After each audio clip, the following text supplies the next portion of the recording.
What I wanted to take the opportunity to sort of describe a little bit is really about how I was feeling, because being at this point in the agenda is quite nerve-wracking, because you think to yourself, have you got it right? You know, when you're nearly the penultimate presenter. And as the day's gone on, I kept thinking, oh God, I didn't think to say that. I didn't think about that experience.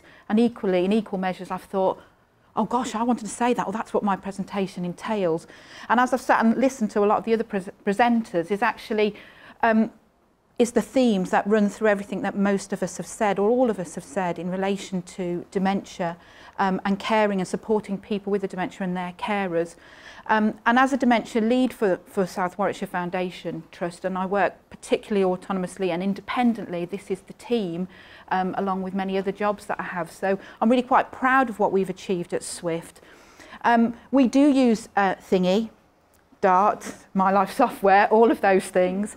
But it is one of in a suite of interventions that we found really useful in supporting patients with a dementia within our organisation. So just wanted to talk a little bit about Swift. I don't know if it's been made clear. Fiona asked me to talk about DARTs or Thingy in the acute setting, but we're an integrated organisation like probably many of you are. Can I just ask, I meant to ask in the beginning, a show of hands of who is using the DARTs devices and software? Hands up, any higher? Okay, so a few of you, yeah. So this wasn't just going to, I didn't want to just focus on the acute, because actually that's where we started and that's where I work. I'm an acute nurse by background. But like many organisations within integrated services, we've got community services and community hospitals. So our primary intention was just to implement it at Warwick Hospital, the site that you're on now. But as Fiona will confirm, we quickly gained interest in a community hospital out in Shipston, which is geographically really challenging, which is about 25 miles south of this hospital, and then a centre of excellence for rehabilitation, Central England Rehabilitation Unit, CIRU, at Royal Leamington Spa Hospital, which is only about 4 miles away. But they rapidly got on board and understood possibly the benefits that the devices and the software could achieve. So my intention really was only just to look at Warwick, but word got out, and we soon quickly got Fiona and her thingies into other organisations. So what I wanted to do, and this is why I want to explain to you about being at this point in the agenda, is I wanted to introduce you to 3 of our patients. One will be from Warwick, one's from Ellen Badger Hospital in Shipston, and one's from CIRU. And I wanted to show you in practical terms how the intervention of DARTs can help. Some of which I'm proud to say, will be replicated, because the themes run through all of the presentations you've heard today. So this is just a collection of its uses. So some of our staff using it, some used in group situations, and some used individually. So there's a couple of groups. So that's just it in use across the 3 sites. I wanted to introduce you to Bob, first of all, from the acute site, and I've just got a really short video, and no animals were harmed in the making of this film. So if I can just try it now. Right, oh, there we go. Right, so this is Bob. Oh, what I want to say before I play Bob is I actually went out looking for where the devices were in use and if they were being operational, purely for the purposes of this presentation. And I came across Bob on one of the wards that I used to supervise. And I asked the ward manager, was it being used? And she said, oh, yes, matron, as I was at the time. Yes, matron, Bob's using it. Okay, so I said, oh, lovely, I'll go and speak to Bob. And I'll tell you a little bit more about Bob in a moment. I'm like, oh gosh, now I'm going to get this wrong, aren't I?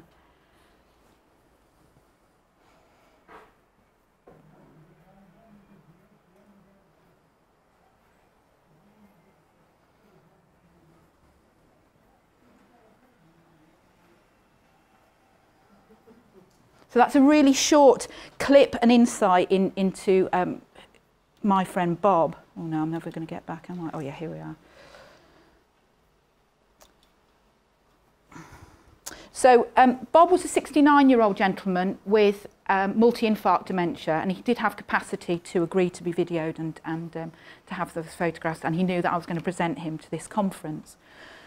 The interesting thing about Bob, and what you saw there in the clip, and him using the DRTS, was he was using what's probably most predominantly used as part of the software, is the music, the record player, the very traditional round table record player, and he loved to listen to the music and he loved to watch it, like I think we've heard examples of earlier on. Now the really interesting thing about Bob, because if you remember Sister said, oh yes, Bob's using it, is he was absolutely fascinated by music, and despite his dementia, and I did test it against, not against my better judgment, but how I would teach people, because I talked to him about it, I engaged with him, and I explained to him who I was and what I was trying to do.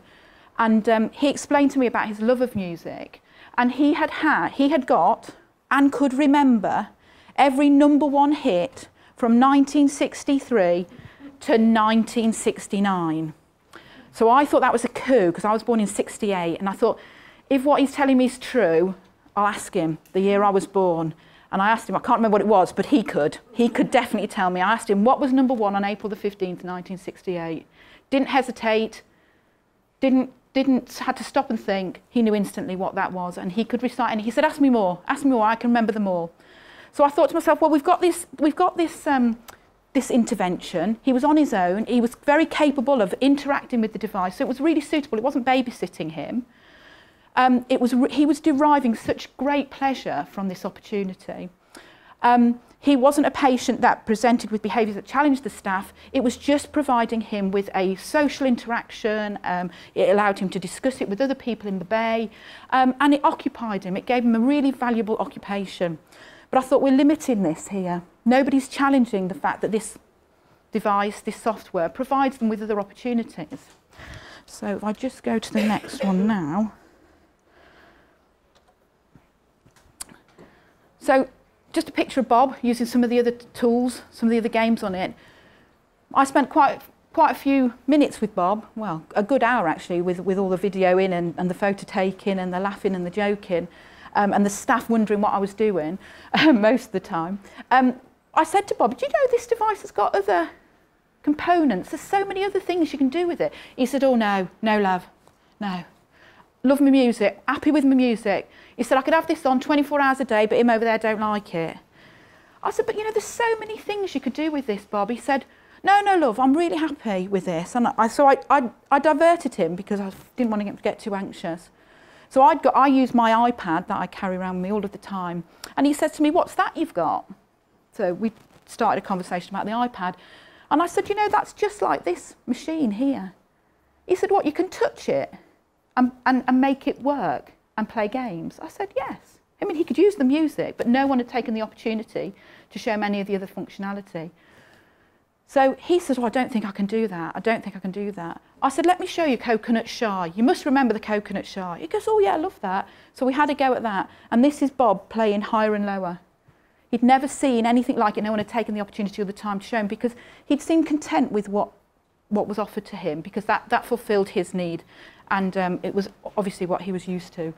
So this is Bob, who was so proud of himself, called over one of the healthcare support workers, and that engaged him in the process of doing something different. And actually he learnt a new skill. He had an opportunity to discuss things with other people. And so it was really successful for Bob when we diversified from what staff had thought would just be okay for him. So that was Bob in the acute. So this is Mary. I don't know if anyone in the room might recognise any of these. They've obviously given consent to have their photos taken and be presented here. This is Mary, and she's at the Ellen Badger Hospital, you know, the one I said was a community hospital. And she was referred to the day unit there because 93, because she was becoming quite withdrawn in herself. She had Alzheimer's disease, and she was becoming quite withdrawn.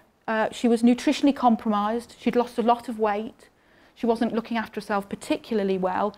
And she was referred in to the unit by the GP. And they're really proactive at the day unit at Ellen Badger. And this is Mary and one of the other patients in the unit. And they're having a facilitated group exercise. And they've been utilising the device and the software with Mary and lots of the other patients there. And they've seen a dramatic improvement in her sociability, her weight gain, and her motivation and interaction, not just while she's in the day unit, but also while she's at home and with her family. She's looking after herself much better, she's mobilising much better, and she's gained weight. So these are some just prime examples of how you can use it and the impact that it has on people's lives. Now this is Simon, and Simon's a patient at the Acquired Brain Injury Unit, the hospital in Leamington, another one of our community hospitals, Central England Rehabilitation Unit. Simon was a 49-year-old plasterer and had Guillain-Barré syndrome and became completely paralysed from the neck down. And he's just recovering from some of that, and he's having intense rehabilitation. And the thing with Simon is that this intervention actually forms part of his care plan. So this is measured time that's actively included into his care plan. And like some of our colleagues have spoken about, how this can be individualised for him, and every time they go back in they know what he likes and they can go straight to it, and it forms part of his rehabilitation plan. So he's working with his what we like to call special and to facilitate his rehabilitation and to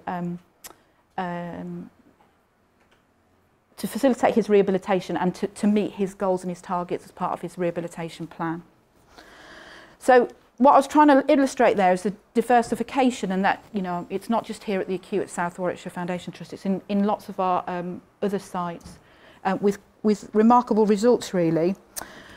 But what I wanted to go on to say from that is some of the challenges we face in relation to utilising alternative means or meaningful interventions, and this suite of interventions that I've referred to.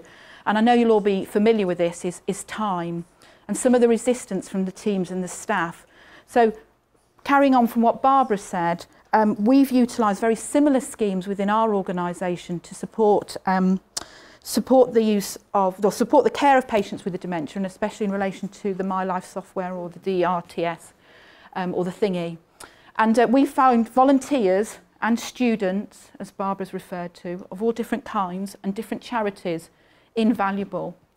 And I think this statement says it all. It's not because they're not worth anything, it's just because they're priceless. And they've been invaluable in the utilisation of this technology in supporting patients with dementia. And these are just some of the staff that we, volunteers, that we help us to utilise and support the interventions for people with a dementia in all of those three organisations or wards. We use local school students as part of a similar programme to Barbara. Anyone familiar with the Kissing It Better initiative? It's a national initiative run by a lady called Jill Fraser, and she recruits local schools and colleges to come in and support us with this suite of interventions. So we've got health and beauty students doing the hand massage, doing hairstyling. We've got our local schools here, two young fellows from our local school. He just happens to be my son. We like to get them in. And here's me doing a bit of volunteering, singing with Radio Warnford, again, part of our suite of interventions. I think somebody else, you know, when I was talking about what it feels like to be at this point in a programme, is someone was talking about your matron singing and what that, and seeing her in a different light. Well, that was me at the time I was a matron, and I can't actually sing. So they saw me in a very different light.